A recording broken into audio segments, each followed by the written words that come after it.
You're very handy, Cameron, because back in 2019, you actually qualified for the pro draft part of the MotoGP eSport Championship, meaning you are one of the fastest men in the world on the MotoGP eSport game. So, how do you do it? Tell us how good you are. I definitely wouldn't give me that much credit. I actually remember making it through that first round and everything, and I put together like a perfect lap, and I was all stoked. I was taking screenshots and sending them to some of my buddies back home that I play with. But man, I got demoralized pretty quick to see how fast some of these guys are. It's pretty impressive. I was watching qualifying yesterday just to kind of get a feel on things, and it's pretty impressive just how consistent these guys are. They're coming in, you know, changing, throwing a new soft in, and going out and throwing it down. So it's going to be good to watch the race.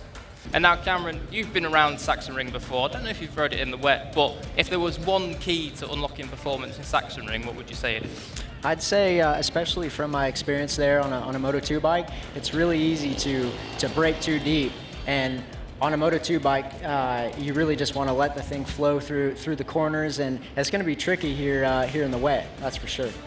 And Cam, I'm sure that at some point in your career you've had a really good start and it's all gone wrong very, very quickly. How do you keep your head composed in these sorts of situations?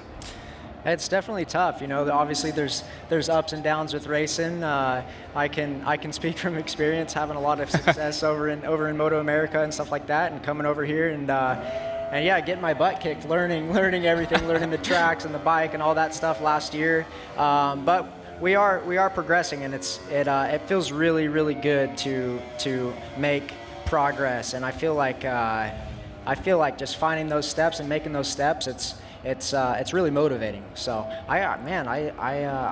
oh, big crash.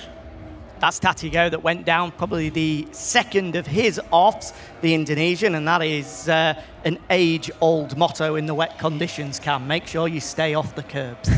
Andrea is really keeping Adrian honest right now. I'd almost rather be in his position. Adrian's setting the pace in a tricky condition, and yeah, he's got a good reference up ahead.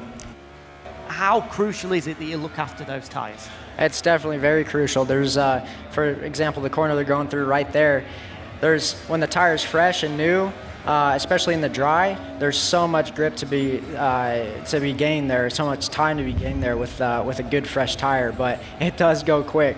And it's funny too, yeah, the right side of the tire, you definitely have to be careful, especially in the colder temps, just to make sure you have enough heat in the tire, or else it's pretty risky for a crash. He certainly is. And when you've got someone behind you like this, Cam, what's kind of going through your head? Are you starting to panic, or is it still kind of all under control?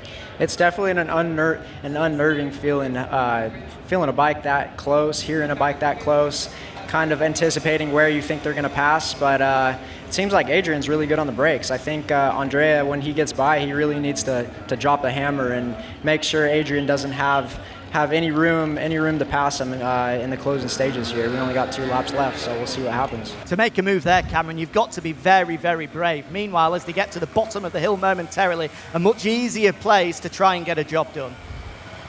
I'd say so. I definitely think there are a handful of passing places on this, but you definitely have to be aggressive. Downhill, this is one.